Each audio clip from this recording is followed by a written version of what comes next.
대표님 안녕하세요. 오늘은 부자회사, 부자 CEO에 대해서 말씀드릴 거고요. 제가 왜 이 컨텐츠를 했냐면 상담을 하다 보면 대표님들이 주주로서의 나와 또 임원으로서의 나에 대해서 정확하게 구별을 하지 않으시고 그냥 내 회사, 약간의 어떤 개인 사업자 때의 그런 마인드를 갖고 법인을 하시는 경우가 많아요. 그렇게 하시다가 나중에는 크게 후회들을 하시죠. 그 이유는 사실 법인과 내가 별개거든요. 법인은 법인격체고 나는 이 법인에 투자를 한 주주면서 또 이 법인을 경영하는 경영인이기도 해요. 그런데 이것을 혼동하시다 보니까 열심히 회사를 운영해서 회사에다가 계속 잉여금을 쌓아놓게 되거든요. 그러면 잉여금이 물론 회사가 있어야죠. 회사가 성장을 하려면 자금력이 있어야지 재투자가 되니까요. 그런데 균형이 안 맞는 거죠. 주주들한테 적정한 배당을 하면서 회사에도 쌓아놓고 회사에 재투자를 해야 되는데 이거를 주주한테는 하나도 안 주고 회사에만 계속 쌓아놓는다는 거죠. 우리가 일반적인 회사 같으면 이렇게 하게 되면 주주들이 난리가 나겠죠. 근데 대표님이 투자를 하다 보니까 주주의 이익에 대해서 간과하는 경우가 많습니다. 그러면 그게 뭐가 문제가 되는데, 아니 회사에 돈 많으면 좋은 거지. 당연히 좋죠. 회사가 부자 회사니까. 그런데 회사에만 쌓아놓으면 대표님은 가난한 CEO가 될 수밖에 없죠. 어차피 내 회사인데 뭐 회사가 갖고 있으면 어떻고 내가 갖고 있으면 어떠냐 이렇게 또 말씀들을 하세요. 그러나 회사가 정말 어려웠을 때 대표님이 재력이 없으면 회사를 도울 수가 없어요. 따라서 적정하게 엑싯을 통해서 대표님도 부자가 되셔야 되고 회사도 부자가 돼야죠. 자, 이것뿐만이 아니에요. 제가 뒤에 말씀드리겠지만 결국은 회사에 쌓아둔 잉여금 때문에 회사의 세법상 가치가 올라가고 세법상 가치가 올라간다는 뜻은 그만큼 나중에 회사를 다음 세대에 승계할 때 납부해야 될 세금이 많아진다는 겁니다. 커진다는 겁니다. 그러면 얼마나 커지는지 제가 보여드리도록 하겠습니다. 자, 우선은 대표님의 소득 구분을 좀 보여드릴게요. 자, 여기 보시면 주주라고 돼 있어요. 주주. 자, 주주는 법인을 설립할 때 우리가 자본금이라는 게 필요하잖아요. 자, 이 자본금 1억. 예를 들어서 이렇게 자본금을 1억으로 시작을 하는데 자본금을 주주들이 좀 투자를 하면 좋은데 비상장 회사, 초보 회사한테 아무도 투자를 안 하죠. 그래서 대부분은 자, 설립을 하신 분들이 넣죠. 그분이 누구냐? 대표님이겠죠. 자, 그러면 대표님이 주주로서 1억을 넣은 거예요. 대표로서 1억을 넣은 게 아니에요. 법인 설립할 때는. 자, 주주로서 1억을 넣습니다. 그래서 100% 지분을 가졌다고 할게요. 그러면 저도 제 회사가 100% 지분인데 뭐 투자를 아무도 안 하니까 제가 투자를 했죠. 자, 그래서 저도 과점주주입니다. 과점주주는 50%에서 한 주만 더 있으면 과점주주예요. 자, 여기 보니까 가점주주는 세금 책임이 있다 그래요. 법인 경영하시면서 부가세, 법인세 당연히 내시죠. 이거를 법인에서 얘가 안 내면 안 내고 뭐 폐업을 했다 그러면 주주가 내야 돼요. 그런데 요새 그렇게 사업 못하죠. 세금 안 내고. 그래서 과점주주로서 위험은 제가 보기에는 세금만 제대로 낸다면 없습니다. 그런데 과거에 잘못된 어떤 정보로 인해서 과점주주 회피한다고 해서 차명주식을 둔 케이스 굉장히 많으시죠. 차명주식에 대한 리스크가 100배, 1000배는 커요. 과점주주 리스크보다. 보셨잖아요. 여기 뭐 세금 안 내고 회사 폐업했을 때 세금 내는 건데 그런 일은 요새 거의 없습니다. 자, 그러면 내가 법인에 투자를 했으니까 당연히 뭘 받아야 돼요? 배당금 받아야죠. 대표님 만약에 삼성전자 주식 샀는데 계속 배당을 안 하면 어떻겠어요? 주주들이 가만히 있겠어요? 가만히 안 있죠. 회사가 돈을 버는데. 우리 회사도 마찬가지예요. 돈을 벌었으면 주주한테 배당을 해주셔야 됩니다. 왜? 나는 회사를 경영하는 사람이에요. 그리고 주주는 투자한 사람이에요. 경영을 해서 이익을 냈어요? 주주한테 돌려주셔야 되죠. 대부분 이걸 안 하시고 회사의 계속적인 재투자, 회사의 성장 여기만 집중을 하신다는 거죠. 자, 그러면 주주로서 배당 주셔야 되고요. 또 있어요. 주주로서 자사주 매입. 자사주 매입은 제가 이 회사가 제 회사예요. 주식회사 정혜리거든요. 자, 제가 좀 돈이 필요해요. 그래서 주식을 좀 외부에 팔라 그랬더니 아무도 안 사줘요. 비상장 회사 주식은 잘 안 사죠. 그런데 내가 주주로서 자 보니까 주주로서가 아니다. 임원으로서 보니까 우리 회사가 좀 외부에서 유능한 인력들을 좀 데리고 오고 싶어요. 그런데 뭔가 동기부여를 해주고 싶어. 이럴 때 쓰는 게 바로 스탁 옵션이죠. 주식을 좀 주고 데려오는 거죠. 그러면 회사랑 같이 성장하자. 그런데 이때 회사가 보유하고 있는 자사주를 활용하는 게 좋아요. 어떤 대표님은 직원들한테 동기부여한다고 본인 주식을 주세요. 증여를 해. 그럼 증여입니다. 그럼 또 증여세를 직원들이 내요. 네. 이런 일이 벌어진다는 거죠. 그런데 저희한테 컨설팅을 받으신 대표님들은 그렇게 안 하죠. 우선은 법인이 이 주식을 사줘요. 왜? 이거 자사주 할 때 자사주 취득 목적이 명확해야 되는데요. 법인 입장에서 이익이 되는 취득 목적이 돼야 돼요.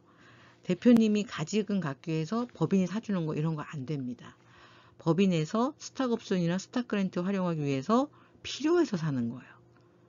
자, 이렇게 주식을 법인에 그럴 때 팔 수 있습니다. 법인이 필요해서 사는 거니까. 또 나는 이 주식은 그냥 뭐 배당이고 뭐고 대가 받고 없애버리고 싶어. 이럴 경우 자, 뭐 자사주도 안 되고 또 외부에 살 사람도 없고 이런 경우는 감자나 소각을 할 수 있죠. 주식 그냥 없애는 겁니다. 투자를 했는데 그 주식이 없어지면 당연히 나는 뭘 받아야 돼요? 대가를 받아야 되죠. 자, 다음은 임원으로서 엑시 플랜입니다. 자, 임원은 주주가 일을 하라고 뽑은 사람들이에요. 네, 주주가 일하라고 뽑은 사람들이에요. 그러면 뭘 줘야 돼요? 일하니까 월급을 줘야죠. 자, 월급을 주는 근로자죠. 그러면 월급을 주니까 퇴직할 땐 또 뭘 줘야 돼요? 퇴직금을 줘야겠죠. 네, 그래서 임원으로서 엑시 플랜은 바로 급여와 상여 그리고 퇴직금이 있어요. 물론 여기서 주의할 거 있죠. 규정 없이 보수나 퇴직금 나가시면 나중에 세무적 이슈가 있겠죠. 임원은 사용인이고요. 법인과의 관계에서는 근로자처럼 근로계약서라든지 또 취업규칙 등으로 보호를 받지 못합니다. 최저급여도 없습니다. 그러면 어디에서 해주느냐? 바로 이 정관이나 주주총회에서 보수규정이나 퇴직금 규정을 정하게 되어 있습니다. 상법에 명시가 되어 있죠. 세법에, 법인세법에도 명시가 되어 있고요. 그렇기 때문에 임원으로서 보수와 퇴직금을 적정하게 배분하는 게 필요하고 또 한 가지 대표님 주의할 게 있어요. 내가 대표이사니까 내가 회사 주인이니까 좀 급여를 내 마음대로 책정을 하시거든요. 그것은 나중에 세무조사할 때 세무적인 이슈가 분명히 될 수가 있어요. 왜 그러냐면 자, 대표이사는 회사의 주인이 아닙니다. 대표이사는 주주들이 일하라고 뽑은 사람 중에서 사내이사가 2명 이상이면 그 중에 1명이 대표이사를 하게 돼 있는 것 뿐이에요. 그러니까 사내이사 중에서 대표인 거지 이 법인의 주인이 아니라는 겁니다. 그래서 급여 상여를 마음대로 가져갈 수 없고요. 주총에서 정관에 규정을 놓거나 아니면 주주총회를 열어서 규정을 정한 대로 주셔야 됩니다. 임원의 보수, 상여, 퇴직금 중요한 규정 꼭 기억하셔야 되고, 또 제가 사내이사 중에서 한 명이 대표라고 그랬어요. 근데 그 한 명이 내가 된 거예요. 그렇게 이해를 하셔야 돼요. 따라서 임원들 간의 급여나 상여, 퇴직금에 대한 형평성도 지켜주셔야 돼요. 내 회사니까 내가 많이 받는다? 그건 아니에요. 내 회사는 이 주주가 내 회사예요. 주주가. 그러면 내 회사라서 받을 수 있는 건 배당입니다. 급여를 많이 가져갈 수 있는 게 아니라 급여는 다른 사내이사들과 형평성을 맞춰주셔야 돼요. 자, 다음은 산업재산권인데요. 산업재산권 같은 경우에는 필요경비가 요새 40% 인정이죠. 그러니까 무슨 소리냐면 대표님이 급여로 만약에 연간 10억이다. 그러면은 10억을 소득으로 보고 뭐 세율이 10억에 대한 5억 이상인 경우에 지금 10억 이상이 45%고 5억 이상이 38%죠. 어쨌든 그 세금을 내고 10억에 대한, 근데 이게 산업재산권 같은 경우는 40%가 비용이고 6억에 대해서만 세금을 냅니다. 다르죠? 10억, 6억. 그러니까 6억에 대해서 세금을 내는 거기 때문에 아무래도 다른 소득 대비 좀 세금이 적겠죠. 그런데 이게 뭐지? 산업재산권? 산업재산권은요, 우리 법인이 회사를 경영하는 데 있어서 회사에서 이 기술이 있어야지 매출을 할 수 있어. 뭐 회사에서 이 브랜드가 있어야지 판매를 많이 할 수 있어. 이런 것들이 있어요. 실제로 제가 상담 진행했던 회사가 의류회사인데 그 회사 브랜드를 대표님이 개인이 해외에서 예전에 트라이 해가지고 브랜드를 독점을 하는 그런 브랜드예요. 근데 이걸 법인에서 옷을 만들어서 이제 이 브랜드로 파시는데 매출이 그 브랜드로 굉장히 많이 일어났어요. 그러면 그 매출에 기여를 한 그 브랜드는 당연히 법인 거면 상관이 없지만 이게 대표님 거다라고 했을 때는 법인에서 대가를 줘야 돼요. 남이면은 안 줄 수가 없잖아요. 근데 대표님도 법인하고 남이에요. 물론 특수관계긴 하시지만 어쨌든 별개예요. 네. 그렇기 때문에 객관적인 평가를 하고 대가를 받으셔야 됩니다. 그 의류회사 대표님도요, 그 대가를 낮게 책정해서 세무조사 때 지적사항이었대요. 이거 너무 낮다, 가치에 비해서. 그래서 대표님이 고유의 어떤 특허나 또 상표나 뭐 이런 걸 갖고 계시다면 정당하게 법인에 매각을 하시는 거나 대여를 해주셔야 되고요. 자, 그리고 마지막에 여기 가지급금이라고 있는데 이건 엑시플랫이 아니에요. 근데 어쨌든 법인에서 돈이 나가는 거기 때문에 제가 쓴 건데, 가지급금 우선 지급을 했다는 거야. 우선. 그런데 결산을 할 때 이 돈이 계정을 이제 잡아야 되잖아요. 근데 계정을 못 잡는 거야. 정확한 출처가 없어. 어디로 나갔는지가 명확하지가 않아. 그런 경우에 회사는 이 비용을, 회사 입장에서는 돈이 나갔는데 어디다가 나간 거를 우리가 비용 처리해야 되는데 못한 거예요. 그러면 가지급금으로 둡니다. 가지급금은 결국 회사 입장에서는 받을 돈, 회사의 자산이에요. 받을 돈이니까. 자산 좋은 거 아니야? 가지급금은 부실 자산이에요. 자산은 자산인데, 그래서 자 보시면 우선은 가지급금이 있으면 대표님 입장에서는 갚을 돈 채무예요. 돈을 꼬았어.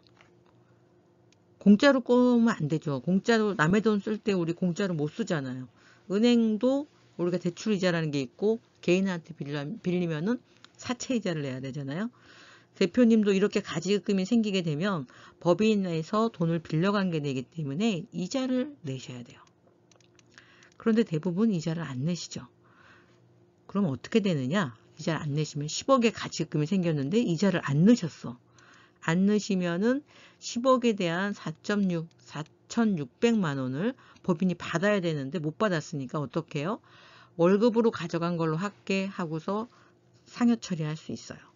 그럼 대표님은 받은 적도 없는 4,600에 대해서 소득세를 내시고요. 법인 입장에서는 4,600만 원에 대해서 이익이 생겼잖아요. 이자 소득. 그래서 또 법인세를 내요. 법인도 안 좋고 대표님도 안 좋죠. 그러면 이런 경우에 이거를 이자 처리를 안 하면 어떻게 되는데 안 할 수는 없어요. 그러면 원래 가지급금 10억에다가 이 4,600을 또 빌려가서 이자를 낸 걸로 해요. 또 빌려간 거. 그래서 가지금이 10억 4,600이 돼요. 그 다음에는 또 10억 4,600에 대한 4.6이 또 올라가요. 이런 걸 우리가 뭐라 그러죠? 복리라 그러죠. 복리로 올라가요. 복리. 예. 자, 법인도 불리하고 대표님도 불리하고 신용상에도 불리하고 좋은 게 하나도 없어요. 그래서 가지급금은 절대로 발생시키시면 안 된다. 끝까지 추적해서 계정을 찾으셔야 돼요. 자, 이게 그러면 대표이사님이 빌려간 거라 그랬잖아요. 그러면은 뭐 지급 조서나 이런 걸 안 해놓으시게 되면은 누군가 이것에 대해서 임의로 가져갔다라고 신고를 하면 배임이나 횡령이 될 수 있습니다. 이 부분 주의하셔야 되고요. 자, 그러면 뭐 법인에 그러면 뭐 잉여금 계속 쌓아놓으면 되겠네. 제가 정일 주식회사 법인 1억에 설립했다 그랬죠. 그 다음에 1억 벌고 그 다음에 1억 벌고 1억 벌고 1억 벌고 그래서 4년차 되니까 5억짜리 회사가 됐어요. 제가 1억일 때 이 주식을 우리 딸한테 줬으면요.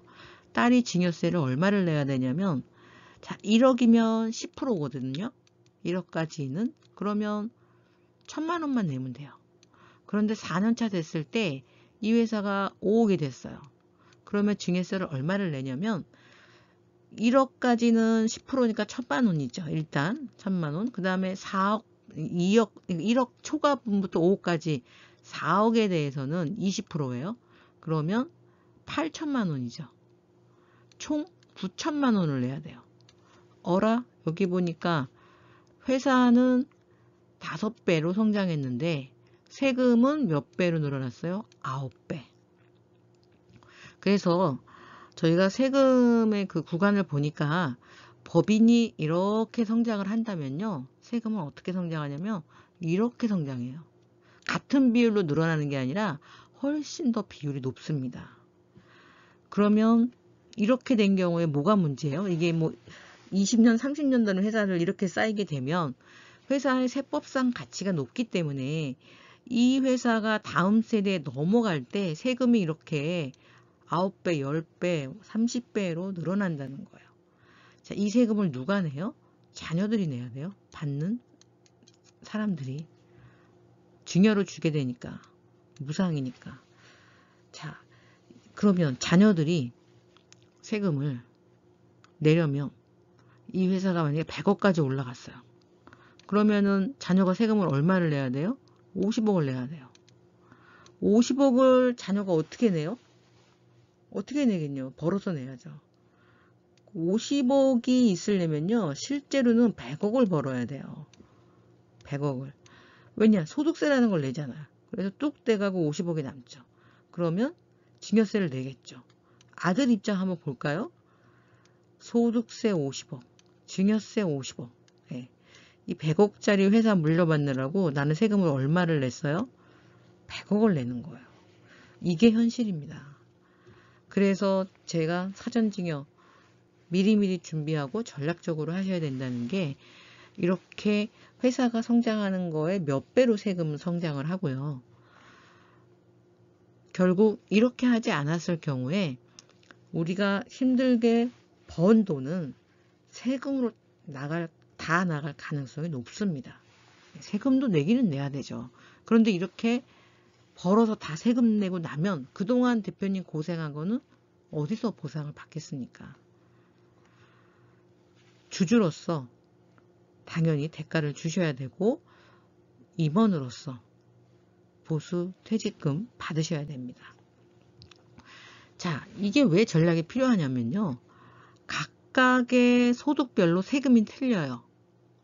이렇게 배당도 틀리고 자사주도 틀리고 얘네들은 단일세율, 단일세율. 그리고 다른 소득하고 합산하지 않아요. 양도까지는. 소각은 또 합산을 하겠지만 그렇기 때문에 이런 소득 구분에 따라서 전략적으로 나눠서 했을 때 세금이 가장 낮습니다. 어느 한 가지로 하게 되면 세금이 높을 수밖에 없어요. 그런데 대표님이 주주면서 임원이시니까 이 네 가지 방법은 다 쓸 수 있어요. 그런데 어떻게 내 상황에 맞게 전략적으로 쓰느냐가 중요한 거겠죠. 자, 오늘 제가 소득 구분 좀 해드렸어요, 대표님. 그러면 이 부분에 대해서 나는 어떤 식으로 소득 플랜을 가져가야겠구나 라는 것 좀 감을 잡으셔야 되고요. 주주로서 조금 더 활용을 할지, 일하는 사람으로서 좀 더 소득을 활용을 할지, 이런 부분들은 현재 나의 다른 소득과 같이 봐야 된다는 거죠. 그리고 나의 자산과도 맞춰서 소득 디자인을 해야 됩니다. 대표님들, 오늘 영상 중요한 이유가 바로 세금이 달라지고요. 소득 구분에 따라서, 소득 디자인에 따라서 세금이 달라지고, 두 번째는 자녀가 낼 세금이 달라집니다.